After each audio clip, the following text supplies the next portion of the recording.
Happy 2026. And thank you for starting your year off with me, Sarah Curto, certified career and leadership coach. Today is a fun training. It may be a little longer than my normal ones because we're going to talk about how to set and achieve your 2026 career goals. Insane. So stay tuned. I'll see you on the other side.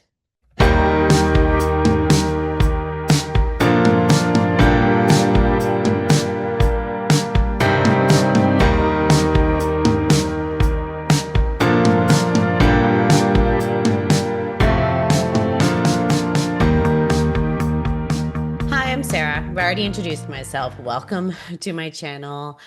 If 2026 is the year that you are going to do something with your career, whether it's a career change, getting a new job where you make more money and work less hours, where you get promoted, or maybe even launching a dream business, something. If this is the year, then welcome to my channel because I'm going to help you get there. So make sure you hit that subscribe button and then little notification bell so that you don't miss a single one of my trainings. And if you want some guidance on how to get started with all of the content I do have some playlists below that will help with some of those challenges. But also let me know in the comments and I will point you to a video to watch. But today, we are going to talk about setting career goals. This is amazing training. We're going to cover so much. Definitely grab a notebook and some pen or, type it if you're not a oldie person like me, whatever. But you're going to want to take notes. That's really the moral of the story here. So here is a little bit about what we're covering today, just so that you're aware of all of the stuff. We'll try to have some timestamps down below so it'll be easier to come back to watch the specific areas. So the first thing we're going to talk about is like picking a goal, like how to pick the goal that you have. We're going to talk about how to commit to that goal 100%. We're going to talk about taking massive action, creating powerful routines so that we can get in the habit of doing the things that we need to do to accomplish that goal. And then we're going to talk about some of the obstacles that you will probably face along the way and how to navigate that. So we're going to be talking about a lot of different things. So the first thing I want to talk about is that picking a goal. And this is supposed to be the easy part, but sometimes this is not, because we do want like a clear, focused goal that we can follow, that we can use as our destination as we sort of go along this like journey to accomplishing it. So one of the things you can do is you can reflect on some previous goals. Personally, I like to reflect on a goal I achieved and on a goal I didn't. So then that way I can see what worked and what didn't work so that I can leverage what worked and tweak what didn't work. I also think there is value in using that to help define what this year's goal. And I want you to kind of think about this from a positive and fun.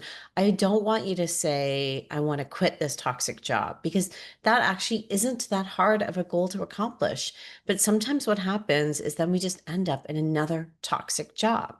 Instead, I'd rather the goal be clear and focused of on, for example, I want to find a job that has a healthy work-life balance, that pays me more than I'm making now, that has a culture that's collaborative and supportive instead of siloed and toxic, like getting more clear.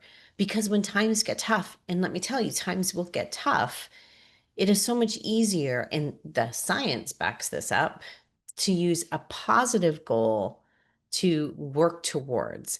I also think that sometimes when we are focused on getting away from something, we're looking behind us.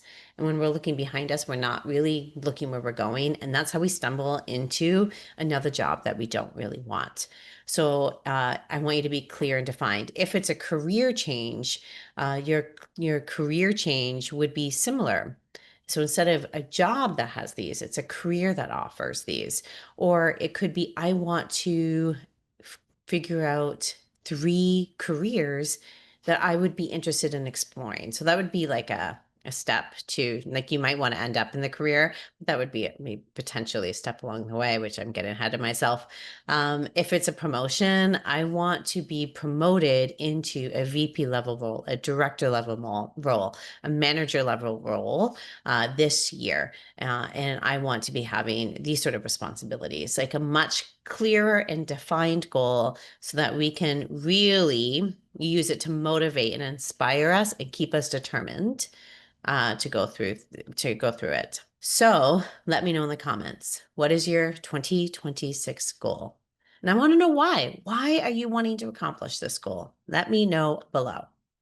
Okay, so we're going to get into step 2 of how to set and achieve your 2026 career goal, and that is committing 100%. Now, to commit 100%, we need to believe 100% or close to that we can actually accomplish this goal, that finding a better job is actually possible. Now, there's a reason why for this. And the reason why is, like I will say, I have said, will keep saying, is things will get tough. A job search has way more failures than they do successes if we were to classify every rejection as a failure, and there's lots of it. It allows us to keep showing up, to not give up.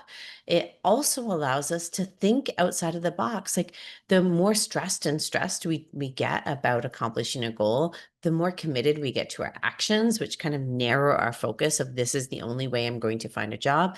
And when we believe that it's going to happen, it sort of opens ourselves up. It opens our mind up to allowing different ideas. We kind of commit to the result instead of the action, different things that we can do to make it happen. So how do we do that? I like to ask myself 3 questions, and I want you to do this. So this might be a thing where you pause this video after I explain each one and take some time, or where you take some time after this video. And if you pause it, great. Whatever works for you. Okay, so the first question is, why is it impossible? Now, this is usually the easiest part. It shines a light on the part of our brain that will naturally kind of throw at us all of the things that are going to go wrong, that are going to make this not going to happen. Our brains love to find these.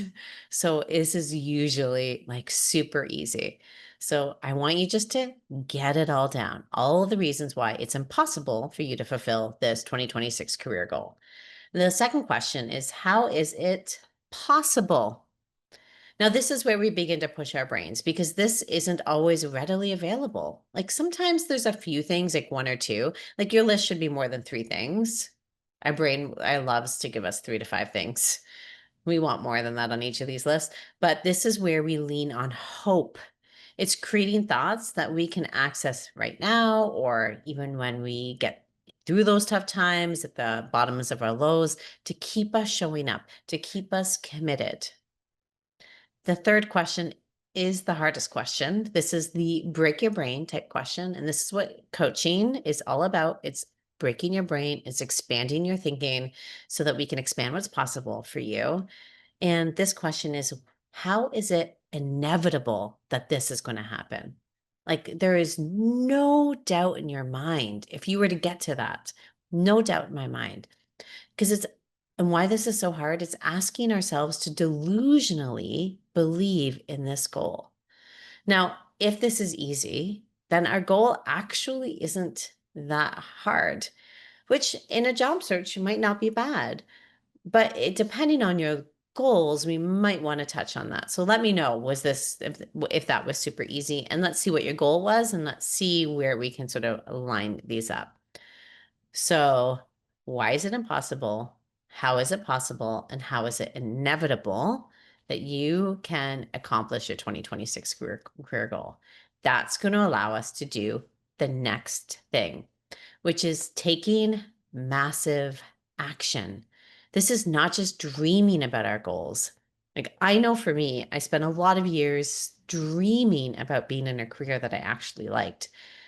But I would do the classic. I would get started and then I would have some obstacles and then I'd say, oh, I guess now's not the time. And then I'd stop. Um, and so I wouldn't actually ever take massive action towards that goal. So I don't want you to make the same mistakes that I was making. So one of the ways I like to really get started when I have a brand new goal is I like to take a trip to the future. Now, I'm a future thinker. It's part of my um, personality type. So I do tend to do this often, and I'm constantly future tripping for my clients or potential clients. I've had done it in consults before, where I visit future selves and I who have already accomplished goals. So this is what I want you to do is I want you to go to the future of the person who has accomplished the goal. They're in a better job, but they've been promoted. They're in a new career. And I want you to ask yourself 3 questions. See, I told you you need paper for this one. This is we're like working here. This is a working training. Number one, what are you thinking? What is that person thinking? Number two, what is that person, like future you, feeling? And number three, what is future you doing? And what did future you think, feel, and do to get to that place? This is like using the future you to help inform your current you on what could happen. And then that sets us up for more brainstorming. What are all the actions you can take to make it inevitable that you reach the goal? You see how this is sort of this is all a building process. We got into that headspace of believing that you accomplishing this goal is possible and inevitable. And then we got into the headspace of the future you who has already accomplished it, who's already given us some ideas. And then we get into brainstorming, where there's no silly thing. This is you completely opening up your brain to all of the possibility and all of the things that you can do to get this job. Now, I don't want you to stress. This is not a one and done list. This is a dynamic list, one that moves and grows and evolves. You should come back to it frequently, especially on those days or weeks where you have no idea what to do and you just end up finding yourself on the job board. The key is these are all excellent ideas. Now, I want you to watch out if you're an overachiever because as an overachiever, I was really bad at brainstorming lists because I would stick to friendly and easy and super things that I could almost guarantee success at. I used to do this with setting goals as well. Now, if you are seeing this on your list where I don't expect you to leap out of your comfort zone, but I do want you to like step out of your comfort zone a little bit. Um, because like that's where the growth happens. That's where the opportunities happen. So I want you to make sure that you are pushing yourself just a little bit. Um, and then once we are doing that, once we kind of have this exhaustive list for right now, then I want you to take a look at some of those things and ideas and see if you need to break them down further. For example, you probably have on your list apply to jobs. So that would be on almost any list of what we talked about for some of the career goals. So if that is, I actually want you to break that down to update resume, pick job boards, come up with job postings, figure out how often you're going to go onto job boards. Like this is like break down all the steps. Because I find some generalized ideas of what we do. When we get to do them, we kind of get a little overwhelmed because we don't know where to start. So we're creating those action plans now because we're also going to create some powerful routines. This is the next step in the how to set and achieve your 2026 career goals because it's really like success is really found in one thing, and that's consistency. Because consistency creates momentum, and momentum creates you accomplishing said goal, finding that job, getting that promotion, starting a new career. We need to show up for our goals to actually make it happen. Okay, so for powerful routines, there are some things I want you to consider. I want you to consider the when. So I want you to set an approximate timeline.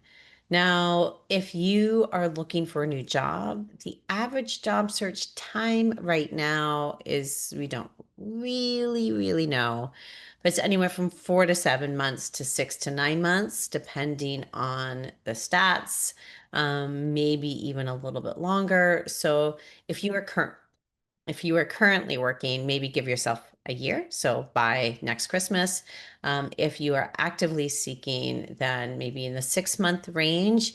I think it's really good to have that approximate timeline. Oftentimes we think this can be one and done in a month or 2 months. And while that could happen, it is rare. Averages exist for a reason. We have quick and we have longer, and this is in the middle. But I would expect to be a little bit more in the middle, because if you are thinking it'll be super quick and it isn't super quick, because like just even recruitment processes aren't that quick, you'll set yourself up for failure in your brain. So, number the thing to consider is the reality, which I talked about, of the reality of the averages, but there's also your reality that I want you to consider. And this is what an average week and month look like in your household, and thinking about your personal and life priorities. So it's the example I use in my current life is my writing. So I'm a romance novelist. I write romance novels. I just released one, Your Mess is Mine, um, in November, hoping to have two come out in 2026. We'll see. But when I'm thinking about planning out my books and my writing and I edit all my books myself and I market all my books myself. So when I'm thinking about all of that, I have to think about my week and my months and how that looks like. For example, I released Your Mess is Mine in November and late November, and I had wanted to release it early October. But based off of my familial expectations, my work expectations, but especially my family, like they were very busy. It meant that I had to push my timeline because I could not devote as many hours per week that I wanted to devote. And so I want you to be thinking about that personal life priorities, because when I say to someone, say who's actively working or who's working, and I say you should be looking anywhere from 0 to 5 hours, and they're like, oh yeah, I could totally do 5 hours. 5 hours is nothing. That's just a Saturday. And then you layer on top all of the other expectations. Those 5 hours can go very quickly. Same with someone who's even actively looking, and I say a maximum of 20 hours. But usually, when you're actively looking for a job, you take on other family commitments or other commitments, which eat up hours. So I want you to be very realistic about what your life is going to be looking like so that you, again, set yourself up for success. Now, then when we kind of have an idea of what that looks like, we can kind of think about our weekly plan. Now, I really dive into how to create job search plans in my course, Find Work You Love, course. So I think if you really want a lot of support on that, then that is the place to get it. It's a very affordable way of getting a lot of my trainings, to really support you. But I do want you to be thinking about planning when you're going to do a weekly plan. I want you to every week really thinking about how many hours you have this week, thinking about what specific steps you're going to do. You're not going to just say, I'm going to network, and then you're going to get on LinkedIn, and then you're not going to know what to do. So then you're going to end up on LinkedIn jobs. Like, you're going to be a way more specific. And I really like to use the motto when it comes to job searching, when it comes to any sort of goal, is you don't have to do this. You get to do this. You want to do this. Learned this as a runner. There was a thing a few years ago of you don't have to run, you get to run. And a little mindset shift, that just one little word, that's why I can get so targeted on words, can mean everything. So if you're still with me, let me know. This is a long training, and I hope you're still with me, because this is actually gold. This is actually like the secrets to accomplishing your goals. And I think it also shows your commitment. So if you're still with me, you are definitely committed. We often think that a goal should be so like we think it and it should happen, and it doesn't happen. It takes work, it takes consistency. And along the way, there are going to be lots of obstacles that are going to stop you. And your attention span is one of them. So the fact that you're still here bodes well. Okay. So going after new goals is not all excitement and fun. It is definitely things that are going to happen. Now, especially because there are three phases of a goal psychologically that we go through. The first phase is the excitement phase. Like, we're so excited about this whole thing. Like, it's going to happen. Life is going to be awesome.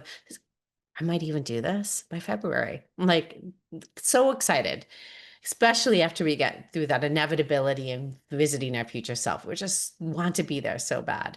And then we get into the fix it phase because things aren't going according to plan. And you're like, oh my gosh, what am I doing wrong? There's got to be a band-aid out there to fix it. And then the last phase is the resigned phase. The it's not going to happen. I may as well just give up. And I know for me, I definitely would get to that and I definitely would give up. Instead of just realizing this is just a phase. It's kind of cyclical. If you keep going, you'll keep going. So, and I find you can sometimes get very quickly into that resigned phase, and we don't want that to happen. So I want you to think about your past. Like, if this is a goal you have set before, why have you not accomplished it? How have you gotten in your own way in the past? And I want you to think about what problems might come up this time. Like, maybe you have a kid, if you have a family who's in rep sports, and their schedule could be something that can come up. Or maybe you are laid off and you only have severance or EI for a certain amount of more months. And then there's that added stress of the financial stress of that. So that could come up. Like, think about some of the problems that may come up. And then I want you to think about now, like, I'm a worst case scenario planner. So this does come a little bit easier to me. But what are you going to do if those scenarios come up? One of the reasons why I will never stop worst case scenarioing is when things go wrong, I'm pretty normal and calm and I already know what I'm going to do. Okay, this happened. I'm just gonna one, two, three. I already know. And what thoughts and feelings will help you when that happens. And spoiler alert, curiosity is the best. The best emotion and feeling to keep you going. Like, what can I do instead? I wonder what's going wrong. So here are some of the common roadblocks. Let me just give you four of the most common. Number one is procrastination. Now, if you are procrastinating, you're probably avoiding a negative feeling or you're overwhelmed because we have not broken things down into steps. And so your brain just wants a break to shut down, which is normal. Number two, annoyed and confused. You just don't know how. You're not getting anywhere. I want you to remind yourself that you're figuring it all out as you go. You're learning the how. One of my favorite thoughts to keep me in that possibility is I'm in the middle of figuring this out. I'm in the middle of landing the job I want. And annoyances and confusion are part of that process. Number three, stressed about perceptions. This is when we are aware, especially if you are not working, you start stressing about how people view you. You're stressed about how potential hiring managers and recruiters might view you. And that is a big roadblock, especially for perfectionists, because then they limit themselves in their search in order to avoid those perceptions instead of just letting those perceptions go. And then fear of failure. Um, I know that this was the thing because that really stopped me as an overachiever. I was not really designed I was not really given permission to fail by myself or coaches or teachers. The expectations were high and I wanted to exceed them. I want you to remind yourself that you're going to fail. Like, you have to actually fail to accomplish this. Like, that's the beauty of becoming more open and more confident is the more confident you are, the stronger your safety net is. So that when you fall, you're just going to bounce right back up. You're just going to keep learning from it. Like it is inevitable because it's inevitable that you're going to accomplish this goal. So the thing I want to leave you with after this 25-minute training is I don't want you to forget that you can ask for help. So you can ask for help in the comments below. You can get paid help with me with my one-on-one coaching. You can buy my Find Work You Love course. You can grab my freebies below. I have the link, the Find Your Dream Job guide and the official Get Promoted guide for 2 of those, or I guess 3, because the career changes is also talked in that. I also want you to remember you're choosing this goal because you want to. This is something you want. So even if you have been laid off and you need a job, you want a job that you want, that you like, that you love, that would be nice for you. Like it's something you want. All of the time and energy and heartache and wins and roller coaster, that's investing in that future you that is happy and successful and feeling like they're having a meaningful impact in the world, feeling fulfilled. The fourth thing I want you to remember is you can choose to believe impossible things about yourself. You can choose that the impossible can happen. It's not going to happen overnight. It's not going to happen without you doing anything, but it can happen. And the last thing I want you to remember is you don't need to know the whole way. You just need to know the next right step. So when your brain tries to jump into the offer, negotiate an offer, and you haven't even applied for the job, or you haven't even interviewed for the job, or you haven't even gone to the last interview, like any step along the way, you don't need to know how you're going to negotiate something in that offer. All you need to know is what you need to do next. That is it. Okay. So let me know in the comments. Are you still here? Just a reminder to tell me your goals so that I can help send you some YouTube videos that could help you get started. If you did want to explore one-on-one coaching with me in the Hired and Happy program or the Career and Reinvention Lab, hit the consult scheduling link below so we can set up a time to chat about it, and then go to my website so you can take a look at what's included in those programs. If you want to access my course and you want to find out more about it, the link is below as well. And if you have any questions about it, let me know. But yeah, here's to, I'm going to do a little cheers with my mason jar of water. Here's to an amazing 2026. And you, this 1 year from now, being in that job, in that promotion, in that new career, you've launched your business, whatever that 2026 career goal is, here's to 2027 you celebrating that you've done it. See you next week. Bye. If you liked this video, hit that like button and don't forget to subscribe so that you don't miss a single video. And join me in the Find Work You Love course. It is 8 years of expertise and knowledge, all curated into this course to help ensure that you find work you love, where you work less, make more money, and feel happy and fulfilled in your dream job, where you get to wake up every Monday morning excited instead of dreading your week to come. To grab the course, hit the link below. See you in there.